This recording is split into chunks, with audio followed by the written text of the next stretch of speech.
ایمان پہ خاتمے کے لیے ڈرتے رہا کرو۔ تو عرض کر رہا تھا، مجدد صاحب نے کہا تمہارا استاد خیر سے محروم۔ شہزادوں نے کہا بابا آپ جیسا بابا جس کا ہو اس کا استاد بھی خیر سے محروم۔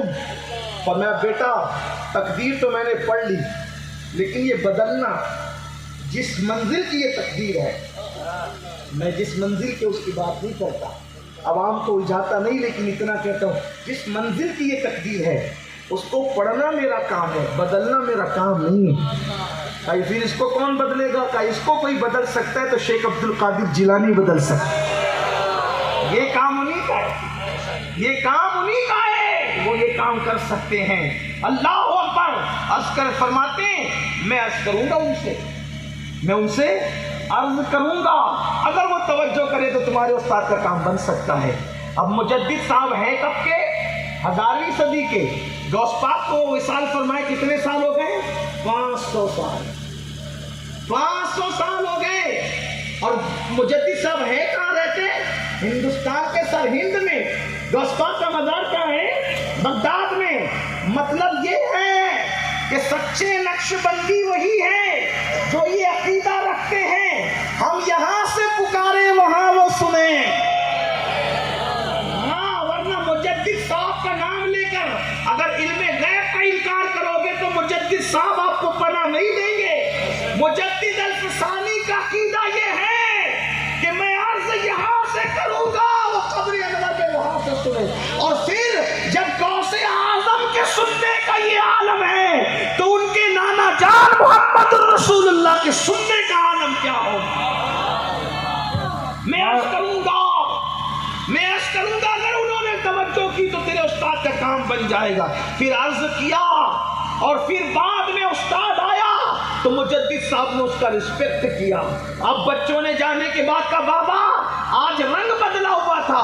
فرمایا میں نے غوث پاک سے عرضی لگائی تھی، انہوں نے توجہ فرمائی، تمہارے استاد کی بدبختی کو اللہ نے نیک بختی میں تبدیل فرما دیا۔ اللہ سبحان اللہ۔ اندازہ کریں جس کے بارے میں مجدد صاحب ایسا عقیدہ رکھے اس غوث اعظم کی شان کا عالم کیا۔ تو بات دور نکلی، میں عرض یہ کر رہا تھا کوئی ان کو مان کے دیکھے پھر اس کی برکتیں دیکھے۔ یہ دلوں کی بات ہے، دلوں کے حالات ہے۔ اصل عنوان کیا ہے؟ یہ ایسی شان والی ہستی کو اللہ نے اس دور میں پیدا کیا جب اللہ کا دین سسکیاں لے رہا تھا، جب اللہ کا دین اللہ اکبر گویا کہ مٹنے کے قریب تھا۔ مجازی طور پہ کہا جاتا ہے کہ مردنی حالت میں تھا، موت کی حالت میں تھا۔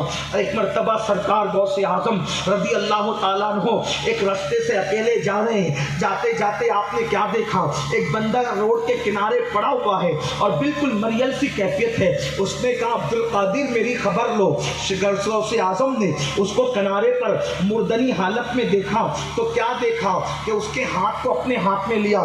جیسے ہی ہاتھ میں لیا اچانک دیکھا کہ وہ طاقتور انسان کی شکل میں کھڑا ہو گیا، اور کھڑے ہو کر کے غوث پاک کو تعجب ہوا، ابھی مریل جیسی کیفیت میں تھا، اچانک ہاتھ دینے سے کیسا طاقتور ہو گیا۔ تو غوث پاک کو گویا کہ مجازی طور پر دین کی کیفیت بتائی گئی کہ عبد القادر مجھے جانتے ہو، میں تمہارے نانا کا دین تھا، مرنے کے قریب تھا، لیکن تم نے مجھے سہارا دیا تو میں زندہ ہو گیا۔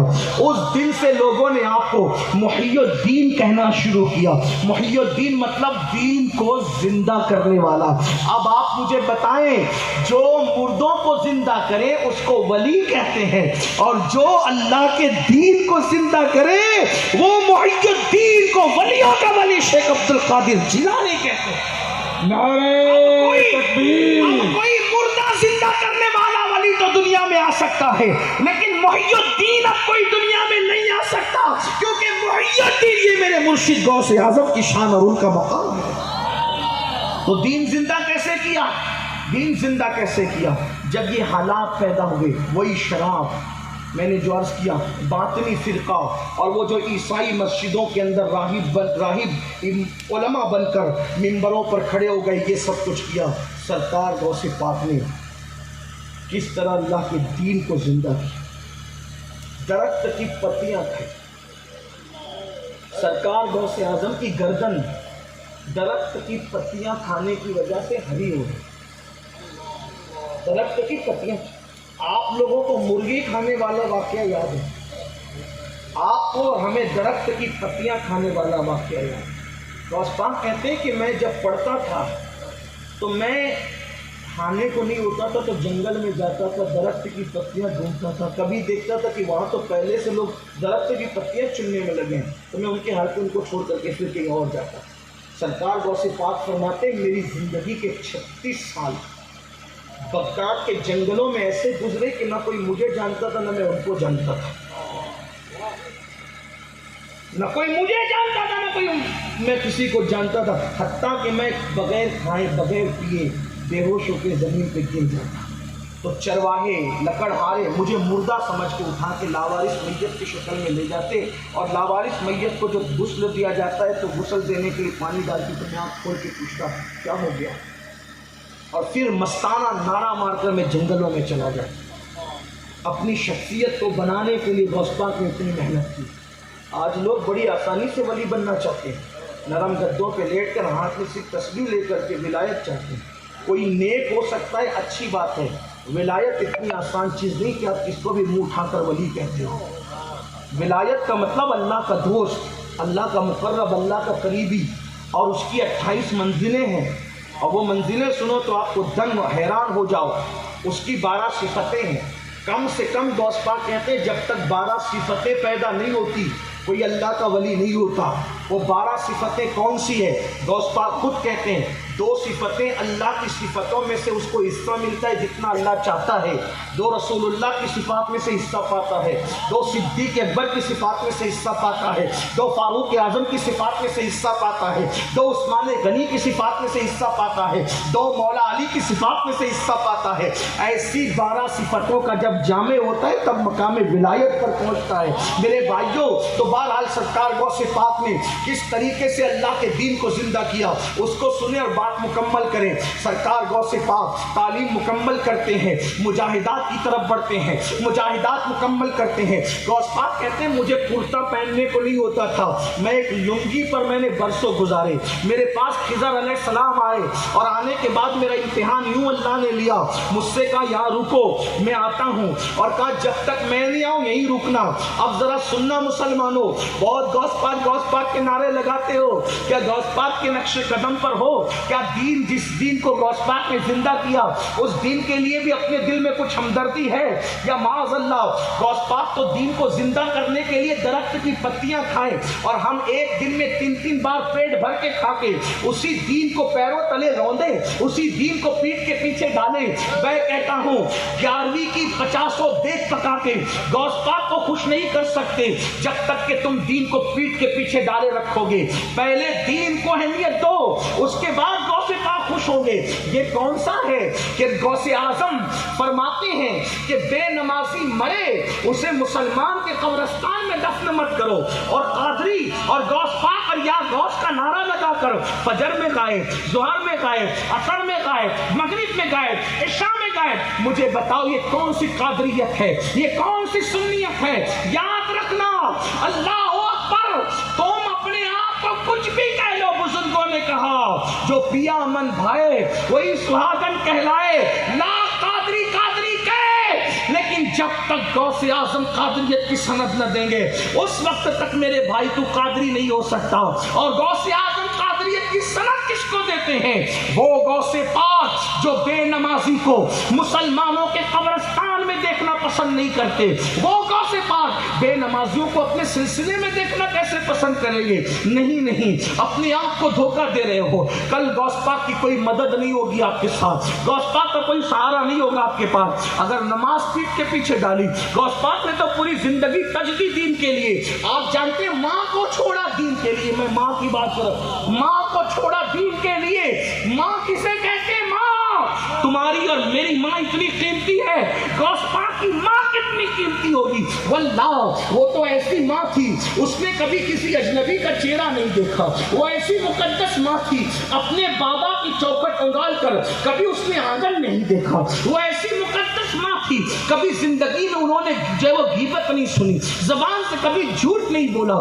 یہ ان کی مقدس ماں تھی جن کا لقب ام الخیر فاطمہ ہے۔ اللہ اکبر، ایسی مقدس ماں تھی، ایسی ماں کو غوث پاک چھوڑ رہے۔ امی میں نے بغداد جانا ہے، لوگ کہتے وہ کہہ رہے تھے کہ میں علم حاصل کرنے کے لیے جاؤں، بالکل یہی کہا تھا، لیکن اس وقت تو یہی کہنا مناسب تھا، کیونکہ آگے کی بات راز میں رکھی جاتی کی نہیں جاتی۔ ہاں، جیسے قرآن نے سبحان الذی اسریٰ بعبدہ لیلا من المسجد الحرام الی المسجد الاقصی، کیا کہا؟ ہم لے گئے راتوں رات کہاں؟ اپنے محبوب کو بندہ خاص کو مسجد حرام سے مسجد اقصی۔ اللہ کو تو لامکہ تک لے گیا، پھر مسجد اقصی تک کیوں؟ بات شروع میں ایسی کہا ہے، کیونکہ بات سب سنتے ہیں، عقل والے بھی تو عقل کے ترازو پر تولیں گے۔ اقصی تک بات کی تو آج تک لوگ اقصی تک اٹکے ہوئے ہیں، تو اقصی تک گئے، اقصی تک گئے۔ میں نے کہا ہو بات تو سنو، جب وہ کافروں کو کہنا تھا، جب کافروں کو کہنا تھا تو ان سے اقصی تک بات کی، کیوں؟ کیونکہ جس کی جتنی عقل ہے اس کو اتنی بات کرنی۔ کافر کی رسائی اقصی تک تھی تو ان کو اقصی تک کی بات کہیں گی، صحیح؟ لیکن جب ابو بکر و عمر کے درمیان کہنی تھی تو ثم دنا فتدلی فکان قاب قوسین او ادنی، مطلب تو جتنا سمجھے گا بات اس کو اتنی بتاؤ۔ اگر آپ کو نہیں سمجھ میں آتی تو دیکھو میں آپ کو بتاتا ہوں۔ آپ کے علاقے کا کیا نام ہے؟ سادڑی۔ سادڑی میں کوئی بندہ مدینہ شریف کے لیے نکلا، اور جب وہ سادڑی کے نکڑ پہ پہنچا تو لوگ کہیں گے بھئی یہ کون صاحب ہیں؟ عبد الرحمن۔ کہاں جا رہے ہیں؟ مدینہ شریف۔ ہے کہاں کے؟ کیا بولیں گے؟ ہے کہاں کے؟ عبد الرحمن بھائی کس محلے کے ہیں؟ بتا دو، مثال کوئی بھی محلہ بتا دو۔ مسجد کے باہر چاند کالونی کے عبد الرحمن بھائی ہے۔ سادڑی میں کیا کہا؟ چاند کالونی کے عبد الرحمن بھائی ہے۔ عبد الرحمن بھائی جودھ پور ایئرپورٹ پہ پہنچے تو کہا یہ کون بندہ ہے جگہ میں مالا ڈال کے جا رہا ہے ایئرپورٹ پہ؟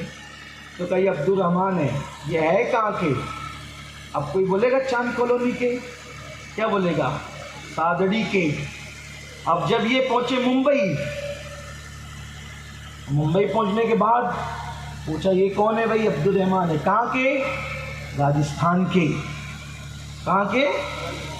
ارے اتنے جھوٹے ہو تم لوگ، جو خود پہ بات بدلتے رہتے ہو۔ کہا ارے بدعقل، ہم جھوٹے نہیں، ہم سچے ہیں، ہم بات بدلتے ہیں۔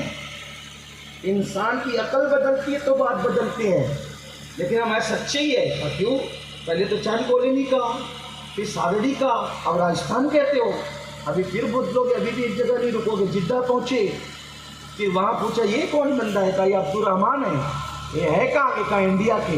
ارے بات بدل رہے ہو کہ نہیں؟ وہ جھوٹ ہو رہا ہے؟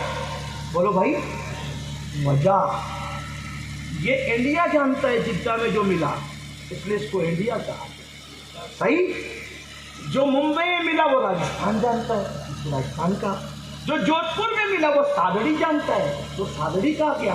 اور جو سادڑی میں ملا وہ چاند کالونی بھی جانتا ہے، اس کو۔ تو جو جتنا جہاں تک جس کی رسائی تھی اس کو وہاں تک کی بات بولے۔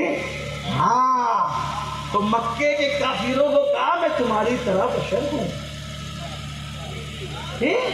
کیونکہ ان کی نظر بشریت تک تھی، تو کہا میں تمہاری طرح بشر ہوں۔